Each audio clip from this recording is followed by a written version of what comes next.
특히 이제 오늘은 그 LNG 선박들이 이제 앞으로 몇 년 정도 더 대세가 될 것으로 보고 있는지, 그리고 이제 환경 규제로 인해서 이 스크러버를 장착하는 선박들이 많아졌는데, 그런데 정말 이들은 이 환경 규제를 이유로 스크러버를 장착하는 건지, 그렇지 않다면 제 다른 이유는 무엇인지 그 점에 대해서 살펴보겠습니다.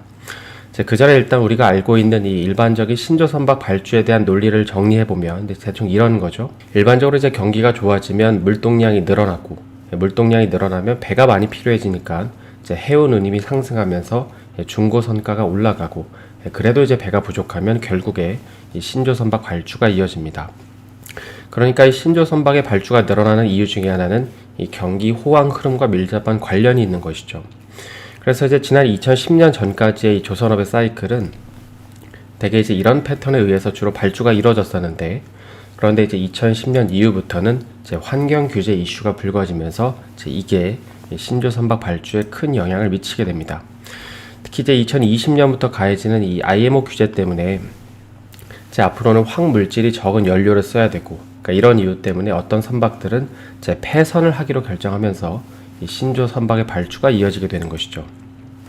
따라서 이제 2010년 이후에는 이 경기 사이클도 일부 영향을 미치긴 했지만, 꼭 이런 어떤 흐름과 관련이 없더라도 환경 문제 때문에 기존 선박들을 폐선시키는 케이스가 늘어나면서 이로 인해서 새로운 배를 발주하는 이런 수요도 크게 늘어나게 됩니다. 특히 이제 폐선이 많아진다는 것은 이 시중에 풀려있는 선박의 양이 점차 줄어드는 걸 의미하니까, 이는 이제 중고선가 상승에도 도움이 되겠죠. 그러다 보니까는 이 시기에 발주되는 신조 선박들의 선가 상승 효과도 같이 누리게 될 수 있는 것이죠. 그러면 이제 본격적으로 LNG에 대해서 살펴보기 전에 그 전에 지난 영상에서 언급한 이 IMO 룰에 대해서 좀 더 알아보겠습니다. 일반적으로 이제 IMO 룰은 여러 가지가 있는데, 최근에는 보시는 것처럼 IMO 2020이 시행이 되면서 이제 이걸 가지고 약간 마이크로하게 분석해서 수혜 여부를 고민하시는 분들도 좀 계실 텐데요. 그런데 이제 사실 선사들이 더 중요하게 여기고 고민하는 거는 이 IMO 2020이 아니라 IMO 2050입니다. 그러면 IMO 2050이 뭐길래 선사들은 이걸 더 고민을 하는 걸까요?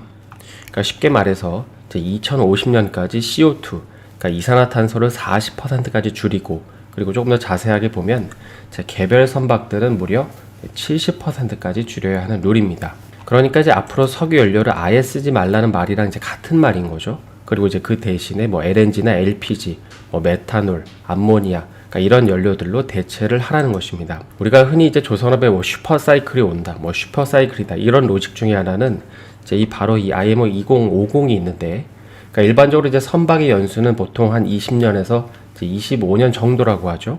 그래서 이제 IMO 2050 규제가 시행되는 2050년에서 이제 거꾸로 그 선박의 연수인 25년의 역산을 해보면 이제 2025년이 되죠. 왜냐하면 이제 2025년에 만들어진 배의 경우 대략 이제 25년 정도 사용을 할 때 이제 2050년이 되기 때문입니다. 그래서 이제 이걸 이해하셨다면, 만약에 이제 2025년 이후에 만들어진 배들 중에서 이제 LNG 같은 친환경 선박들이 아닌 이 석유 연료로 사용하는 배가 건조된 게 있다면 어떻게 될까요? 이런 배들은 이 사용 연수도 다 못 채우고 이제 2050년부터는 이제 폐선을 해야겠죠. 그래서 이제 이런 이유 때문에 이제 2025년 이후부터 건조되는 선박들은 이제 석유가 아니라 대부분 이제 LNG 같은 친환경 연료를 중심으로 한 선박일 수밖에 없고, 이제 이런 선박들은 당연히 이제 국내 조선사들이 가져올 거기 때문에 슈퍼사이클이 온다고 하는 것입니다. 물론 이제 어떤 분들은 이걸 들으시면서 아니 뭐 지금이야 LNG밖에 없으니까 LNG 선박들로 발주를 하는 거지, 이제 앞으로는 그러니까 이 기사에서처럼 뭐 메탄올, 암모니아, 수소, 뭐 원자로, 그러니까 이런 선박들이 나오면 이제 그때는 또 이제 국내 조선사들만 수혜라고 하기에는 약간 무리가 아니냐, 이렇게 이제 물어보시는 분들도 계시는데요. 그런데 이제 이거는 지난 영상에서 살펴봤듯이 앞으로 이제 뭐 암모니아, 수소, 그러니까 이런 선박들이 이제 각광을 받겠지만, 이제 그런데 이제 이런 선박들이 상용화되기 위해서는 이 연료를 안정적으로 보급해줄 터미널도 같이 마련이 돼야 되잖아요. 실제로 이제 수소나 암모니아 선박 같은 경우에는 이미 나온 선박들도 있는데, 근데 이제 보급화되기까지는 시간이 걸린다는 것이죠.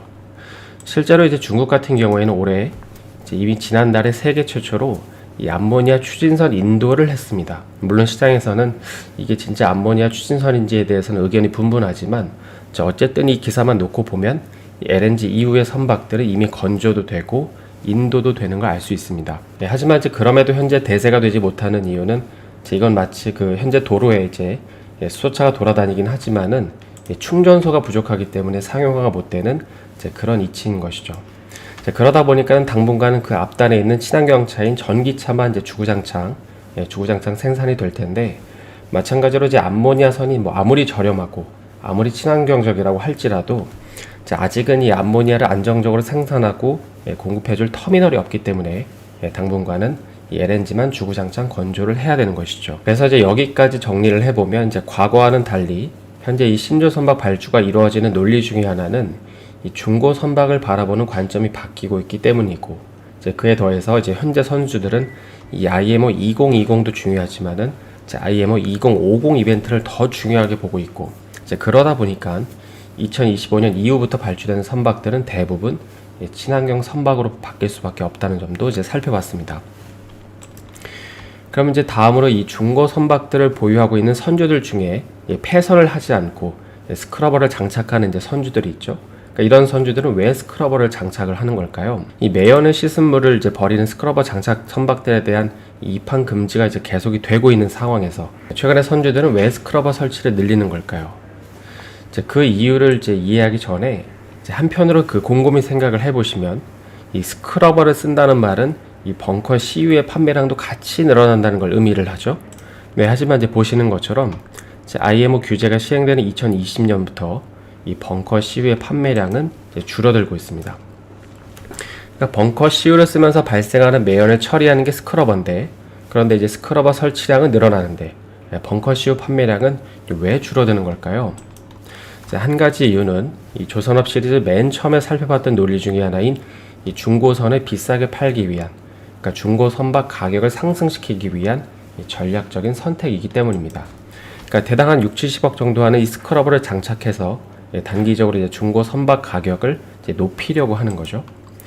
특히 이제 그 현재 많은 항구들이 이 스크러버 장착 선박들에 대한 입항 거부를 하고 있잖아요. 근데 사실 이게 맞는 말이라면 이 스크러버 비중이 높은 국내 흠 같은 경우, HMM 같은 경우에는 어떻게 될까요? 아예 사업을 접어야 되는 거죠. 하지만 이제 HMM 관련해서 뭐 그런 우려감을 표명하는 기사가 나오지 않는 이유는 이제 모든 항구에서 스크러버 장착 선박 입항을 금지하는 게 아니기 때문입니다. 그러니까 입항을 금지하는 국가들이 일부 생기고 있다는 것이지, 그러니까 지금 당장 모든 항구들이 다 입항을 막는 게 아니라는 것이죠. 만약에 이제 공산품을 대부분 수입에 의존하는 국가가 있는데, 앞으로 이제 우리는 환경 문제 때문에 이 스크러버를 장착하는 배는 입항을 금지합니다 라고 과연 말을 할 수 있을까요? 따라서 이제 언론에서 언급하는 것과 달리 이 스크러버 장착을 하면 입항을 받아주는 항구들도 여전히 많습니다. 그러다 보니까 IMO 2050 환경 규제가 본격적으로 정착이 되기 전에 선사들은 이 중고 선박들의 스크러버를 장착해서 이제 일시적으로 중고 선가 가격을 높여서 팔려고 하는 것이죠. 그러니까 이제 이걸 이해한 상태에서 이걸 보시면 이제 스크러버 장착 건수는 높아지는데 이 벙커 CU 수요는 같이 늘지 않는 이유를 아시겠죠? 근데 이제 이걸 보면서 스크러버 수요가 늘어나니까 뭐 관련 엔진이나 이제 장비를 만드는 기자재 업체가 좋아지겠다라고 생각을 하면 안 되는데, 이건 지금 이제 실수요 때문에 장착이 된다기보다도 이제 일시적으로 폐선이 늘어나면서 시중에 돌아다니는 배가 적어졌고, 이로 인해서 이 스크러버를 장착한 선박의 가치가 일시적으로 상승하는 것이기 때문입니다. 그럼 이제 이런 상황에서 앞으로 LNG는 좀 몇 년 동안 대세가 될까요? 현재 이제 업계에서는 최소 10년 동안은 메인으로 자리를 잡을 거라고 예상을 하고 있는데, 그런데 이제 또 어떤 분들은 이 중국 조선소 기술이 꽤나 올라와서 이 한국이 이제는 쉽지 않을 거라는 얘기를 하시지만, 이거는 바로 반박이 가능합니다. 왜냐하면 이제 현재 중국 조선사들이 이 국내 조선사랑 상대가 안 되는 이유 중에 하나는 중국은 이제 뭐 벌크선이든 컨테이너선이든 이제 기본적으로 이 건조 지연이 무조건 발생하고 있기 때문입니다. 그러니까 현재 중국은 어떤 선종이든 제때 배를 못 만든다는 것이죠. 그러니까 이런 상황에서 이제 더 어려운 기술이 LNG가 추가가 된다면 과연 이거를 제대로 만들 수 있을까요? 실제로 이는 이제 재작년에 이미 그 반년 가까이 딜레이가 된 세계 최초의 23,000 TEU급의 지연을 통해서도 이제 확인이 가능하죠.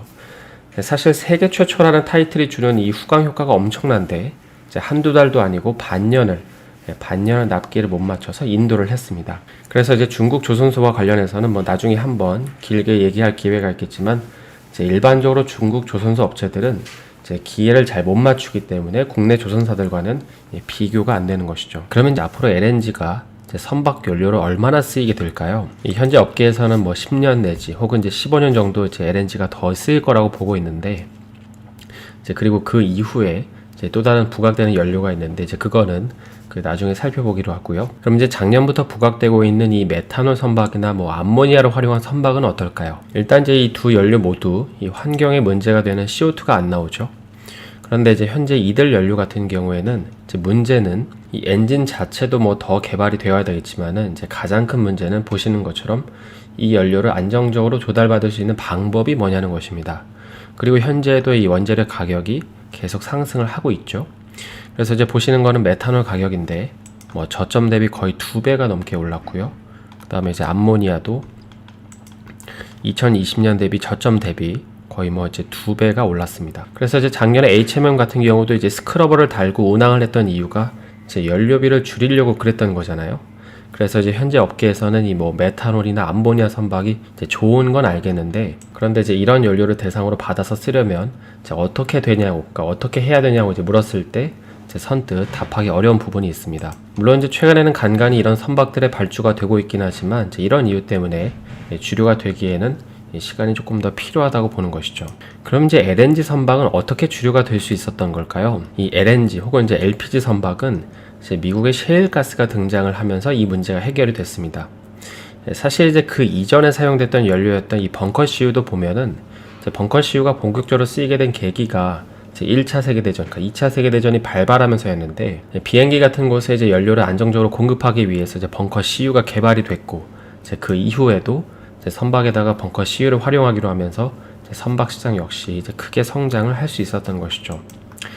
특히 이제 LNG 선박 같은 경우에는, 이 LNG 선박에 사용되는 엔진 같은 경우에는 사실 그 1990년도에 이미 일본의 이 미쓰이 조선소에서 이제 개발을 해서 만들어 놨지만은, 이제 그럼에도 한동안 그 LNG 선박 시장이 커지지 못했던 이유는 이제 바로 LNG를 안정적으로 조달받을 방법이 없었기 때문이었습니다. 하지만 이제 이게 2010년 중반에 보시는 것처럼 이제 셰일가스를 통해서 해결이 되면서 현재는 이제 LNG 선박들이 대세를 이루게 되는 것이죠. 그래서 이거를 이제 이 대우조선해양이 처음으로 수주를 받아서 건조를 한 뒤에 이제 인도를 한 것입니다. 그러니까 대우조선해양 주주분들은 이제 충분히 자부심을 가질 만도 한 거죠. 그래서 이제 이걸 보면 어떤 새로운 연료가 부각이 되면서 이 해당 연료 선박이 주류가 되기 위해서는 그 연료의 미래 가치도 정말 중요하지만, 이제 그보다는 이 연료를 제대로 조달해 올 수 있는 방법이 더 중요하다는 걸 알 수 있습니다. 그러니까 지금 뭐 암모니아 추진선, 뭐 메탄올 추진선, 그러니까 이런 선박들에 대한 기대감이 많이 반영되고 있기는 하지만, 근데 사실 이런 선박들이 이제 대세가 되기 위해서는 이제 연료를 어떻게 안정적으로 조달받을 수 있는지, 그러니까 이런 대안들도 이제 같이 나와야 한다는 것이죠. 물론 이제 이들 연료 에너지가 이제 대세가 된다고 판단을 해서 뭐 그때까지 이제 초장기로 투자를 하시겠다고 하시는 분들은 뭐 논외로 봐야겠지만은, 이제 대부분은 이 업황이 좋아지는 그 시기에 맞춰서, 그러니까 최대한 이제 기회비용을 줄이면서 투자를 하고 싶은 분들이 대부분일 거기 때문에, LNG 선박 이후까지 보시는 분들은 방금 언급한 이 암모니아나 메탄올을 안정적으로 조달받는 방법도 같이 찾아보면서 투자를 해야 됩니다. 그러면 이제 수소는 어떨까요? 현재 수소 같은 경우에는 뭐 크게 3가지 혹은 이제 4가지 카테고리로 구분을 할 수가 있죠. 대표적으로는 뭐 브라운을 제외한 뭐 블루, 그린, 이제 그레이 수소가 있습니다. 제일 이상적인 거는 당연히 그린 수소지만, 이제 그린 수소를 만들기 위해서는 뭐 태양광이나 이 풍력 발전소가 이제 더 설치가 되어야 되기 때문에 이제 아직까지는 조금 더 시간이 많이 필요할 것으로 보이긴 합니다. 그런데 이제 한편으로 최근에 이 수소 연료 선박과 관련해서 잘못 나오는 얘기 중에는 이제 이런 게 있는데요. 뭐 이 방식이 무조건 잘못됐다기보다도 이제 아직까지 조금 더 기술 개발이 필요한 부분이라고 말하는 게 조금 더 정확할 것 같긴 한데요. 보시면은 현재 이 수소 연료 그 선박 같은 경우에는 이제 수소 연료 전지가 하나, 둘, 셋, 4개, 그러니까 4개밖에 부착이 안 되어 있지만은, 이 현 시점에서는 사실 이런 이제 대형 선박에 수소 연료 전지 4개로 이제 운항이 되는 거는 불가능합니다. 왜냐하면은 이제 기술력도 기술력이지만은 이제 이런 큰 배들은 이제 수소 배터리를 엄청나게 많이 장착을 해야 되거든요. 그런데 이 말은 한편으로 이제 그 배터리가 장착이 된다는 거는 이제 배에 실어야 되는 화물 공간을 줄이면서 이제 배터리를 부착해야 된다는 말이기도 합니다. 그러니까 굉장히 비효율적인 거죠. 그래서 전기차처럼 이제 기본적으로 배터리에 할당되어야 하는 부피가 이제 굉장히 크기 때문에 그러니까 소위 말해서 가성비가 안 나오는 것입니다. 물론 이제 앞으로 뭐 기술 개발이 발전이 되고 또 효율적으로 이제 계속 진화가 되겠지만은 이제 그럼에도 불구하고 현 시점에서는 이제 이런 이유 때문에 아직은 이런 이제 작은 선박들에만 이제 수소 연료 전지가 사용이 되고 있고 현재 이 부변에서 이제 유럽이 잘 하고 있죠.